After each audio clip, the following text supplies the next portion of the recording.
ಪಡವಲಕಾಯಿ ಪಲ್ಯ ಮಾಡುವ ವಿಧಾನ ಎಲ್ಲವನ್ನೂ ರೆಡಿ ಮಾಡಿ ಇಟ್ಕೊಂಡಿದ್ದೀನಿ. ಇದು ಉದ್ದಿನ ಬೇಳೆ, ಸ್ವಲ್ಪ ಮೆಂತ್ಯ ಕಾಳು ಹಾಕ್ಕೊಂಡಿದ್ದೀನಿ. ನೀವು ಏನೇ ಅಡುಗೆ ಮಾಡುವಾಗ ಸ್ವಲ್ಪ ಮೆಂತ್ಯ ಕಾಳು ಬಳಸಿ, ಸ್ವಲ್ಪ ಸಾಸಿವೆ ಮತ್ತು ಬೇಕಾಗಿರೋ ಪದಾರ್ಥಗಳು, ಜೊತೆಗೆ ಸ್ವಲ್ಪ ಇಂಗು ಇಟ್ಕೊಂಡಿದ್ದೀನಿ. ಇಂಗು ಯಾಕೆ ಬಳಸ್ತಾ ಇದ್ದೀನಿ ಅಂದರೆ, ಪಡವಲಕಾಯಿ ಪ್ರಿಯರು ಅಂದರೆ ಬ್ರಾಹ್ಮಣರು, ಅವರು ಪಡವಲಕಾಯಿ ಪಲ್ಯ ಮಾಡುವಾಗ ಇಂಗನ್ನು ಸೇರಿಸ್ತಾರೆ. ಅದೇ ಟೇಸ್ಟ್ ಬರಬೇಕು ಅಂದರೆ ಸ್ವಲ್ಪ ಇಂಗು. ಈಗ ಪಡವಲಕಾಯಿನ ತೊಳೆದು ಸಿಪ್ಪೆ ತೆಗಿತಾ ಇದ್ದೀನಿ. ಯಾವುದೇ ತರಕಾರಿನ ಫಸ್ಟು ತೊಳೆದ್ಬಿಟ್ಟು ಆಮೇಲೆ ಕಟ್ ಮಾಡಿ. ಕಟ್ ಮಾಡಿದ್ಮೇಲೆ ಯಾವ ತರಕಾರಿನೂ ತೊಳೆಯಬೇಡಿ. ಈಗ ಮೇಲ್ಮೇಲೆ ಸಿಪ್ಪೆ ತೆಗೆದು ನಂತರ ಈ ರೀತಿಯಾಗಿ ಅಡ್ಡವಾಗಿ ಕಟ್ ಮಾಡಿಕೊಂಡು ಅದರಲ್ಲಿರುವ ಬೀಜವನ್ನು ತೆಗೆದಾಕಿ ಮತ್ತೆ ಚಿಕ್ಕ ಚಿಕ್ಕದಾಗಿ ಕಟ್ ಮಾಡಿಕೊಂಡು ಪಲ್ಯ ಮಾಡೋಣ. ಲೇಡೀಸ್ ಆ್ಯಂಡ್ ಜೆಂಟಲ್ ಗಾಯ್ಸ್, ನಮಸ್ಕಾರ. ನಾನು ಸುರೇಶ್ ಶೆಟ್ಟಿ. ನೀವು ನೋಡ್ತಾ ಇರೋದು ಟೇಸ್ಟ್ ಆಫ್ ಉಪಹಾರ.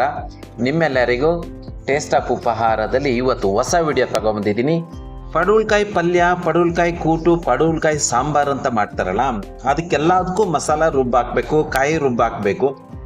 ಇವತ್ತು ನಾನು ಟ್ರೈ ಮಾಡ್ತಾ ಇರೋದು ಬ್ಯಾಚುಲರ್ಗೋಸ್ಕರ.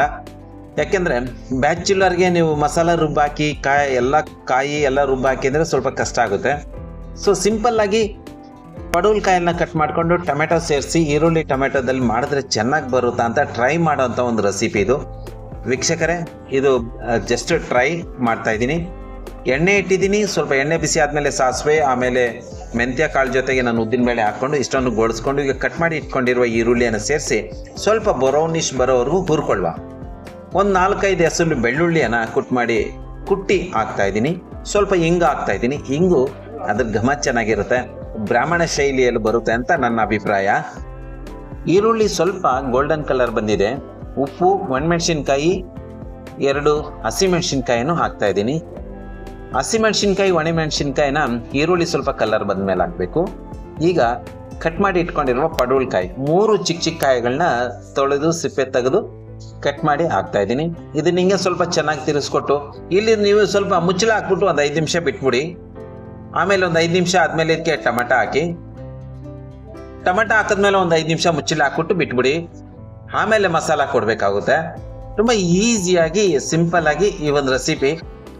ಈಗ ಗರಂ ಮಸಾಲ, ಚಿಕನ್ ಮಸಾಲ, ಅದ್ರ ಜೊತೆಗೆ ಚಿಲ್ಲಿ ಪೌಡರ್, ಟರ್ಮರಿಕ್ ಪೌಡರ್ ಇಷ್ಟನ್ನು ಸೇರಿಸಿ ಸ್ವಲ್ಪ ತಿರ್ಸ್ಕೊಡ್ಬೇಕು. ನಾನು ಹಚ್ಚಿಟ್ಕೊಂಡಿರುವ ಕೊತ್ತಂಬರಿ ಸೊಪ್ಪು, ಎಳೆ ಕೊತ್ತಂಬರಿ ಸೊಪ್ಪು ತೊಳೆದು ಕಟ್ ಮಾಡಿ ಹಾಕ್ತಾಯಿದ್ದೀನಿ. ಯಾಕೆ ಎಲ್ಲ ಒಟ್ಟಿಗೆ ಸೇರಿಸ್ತಾ ಇದ್ದೀನಿ ಅಂದರೆ ಬ್ಯಾಚುಲರ್ಗೆ ಈಸಿ ಆಗಲಿ ಅಂತ. ಯಾಕೆಂದರೆ ಮನೆಯವರು ಮಾಡುವಾಗ ಒಂದು ಪದ್ಧತಿಯಲ್ಲಿ ಎಲ್ಲ ನೀಟಾಗಿ ಏನೇನು ಹಾಕ್ಬೇಕು ಎಲ್ಲ ಮಾಡ್ತಾರೆ. ಬ್ಯಾಚುಲರ್ಗೆ ಆ ರೀತಿಯಾಗೆಲ್ಲ ಹೇಳ್ಕೊಡೋಕ್ಕಾಗಲ್ಲ. ಬ್ಯಾಚುಲರ್ಗೆ ಅವರು ಮಾಡುವಂಥ ಶೈಲಿಯಲ್ಲೇ ನಾವು ಹೇಳ್ಕೊಡ್ಬೇಕು. ನೋಡಿ, ಇಷ್ಟನ್ನು ಕಲಸಿಗಾಗಲಿ ರೆಡಿ ಇದೆ. ಮುಚ್ಚಳ ಮುಚ್ಚಿಬಿಟ್ಟು ಒಂದು 5 ನಿಮಿಷ ಮೀಡಿಯಮ್ ಫ್ಲೇಮಲ್ಲಿ ಬಿಟ್ಬಿಡ್ತೀನಿ. ಈಗ 5 ನಿಮಿಷ ಆದಮೇಲೆ ಬಂದು ನೋಡಿದೆ ಏನಾಗಿದೆ ಅಂತ. ಸ್ವಲ್ಪ ಎಲ್ಲ ಗಟ್ಟಿಯಾಗ್ಬಿಟ್ಟಿದೆ, ನೀರು ಕಮ್ಮಿ ಆಗಿದೆ. ಗಾಯ್ಸ್, ಇಲ್ಲಿ ಸ್ವಲ್ಪ ನೀರು ಕೊಡಿ. ಒಂದು ಗ್ಲಾಸ್ ತುಂಬ ನೀರು ಕೊಡಿ, ಒಂದು 1/4 ಲೀಟ್ರಷ್ಟು ನೀರು. ಚೆನ್ನಾಗಿ ತರಕಾರಿ ಬೇಯುತ್ತೆ. ಆಮೇಲೆ ಟೇಸ್ಟು, ಘಮ ಎಲ್ಲ ಚೆನ್ನಾಗಿ ಬರುತ್ತೆ. ತುಂಬ ಚೆನ್ನಾಗಿತ್ತು ಪಲ್ಯ ನಾನು ಮಾಡಿದಾಗ. ನೋಡಿ ಈ ರೀತಿ ಇದೆಯಲ್ಲ. ಈಗ ಮುಚ್ಚಳ ಹಾಕ್ಬಿಟ್ಟು ಮತ್ತೊಂದು 5 ನಿಮಿಷ ಬಿಟ್ಬಿಡ್ತೀನಿ. ಇದು ಚೆನ್ನಾಗಿ ದಮ್ ಕಟ್ಟುತ್ತೆ ಇಲ್ಲೇನೆ. ಇನ್ನೂ ಬೇಕಾದರೂ ನೀರು ಹಾಕ್ಬೋದು.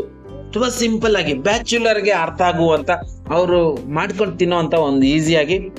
ಯಾಕೆಂದರೆ ಪಡವಲಕಾಯಿನ ಇಷ್ಟೊಂದು ಸಿಂಪಲ್ಲಾಗಿ ಯಾರೂ ಹೇಳ್ಕೊಟ್ಟಿಲ್ಲ ನನ್ನ ಪ್ರಕಾರ. ಈಗ ರೆಡಿಯಾಗಿದೆ ಗಾಯ್ಸ್. ಪಡವಲಕಾಯಿ ಬೆಂದಿದೆ, ಪೀಸ್ ಹಂಗೆ ಇದೆ. ಘಮ ಚೆನ್ನಾಗಿ ಬರ್ತಾ ಇದೆ. ನೋಡಿ ಗೊತ್ತಾಗ್ತಾ ಇದೆ, ಬೆಂದಿದೆ ಅಂತ ಗೊತ್ತಾಗ್ತಾ ಇದೆ ನಮಗೆ. ಸರಿನಾ? ಇವಾಗ ಇದನ್ನು ಪ್ಲೇಟಿಂಗ್ ಮಾಡೋಣ ಬನ್ನಿ.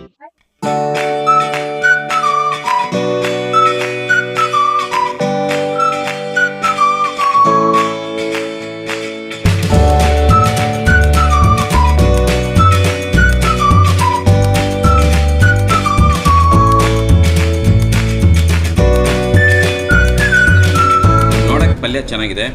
ನನ್ನ ಶ್ರೀಮತಿ ಹೇಳಿದ್ರು ಸ್ವಲ್ಪ ಖಾರ ಜಾಸ್ತಿ ಇದೆ ಅಂತ. ನಾನು ಚಪಾತಿ ಜೊತೆಗೆ ತಿಂದು ಹೇಳ್ತೀನಿ ಹೆಂಗಿದೆ ಇದು ಅಂತ. ಅಲ್ಲಾಡಿಸ್ಬೇಡ, ಮುಂದೆ ನೇರವಾಗಿರು. ಪಲ್ಯ ಮತ್ತು ಚಪಾತಿ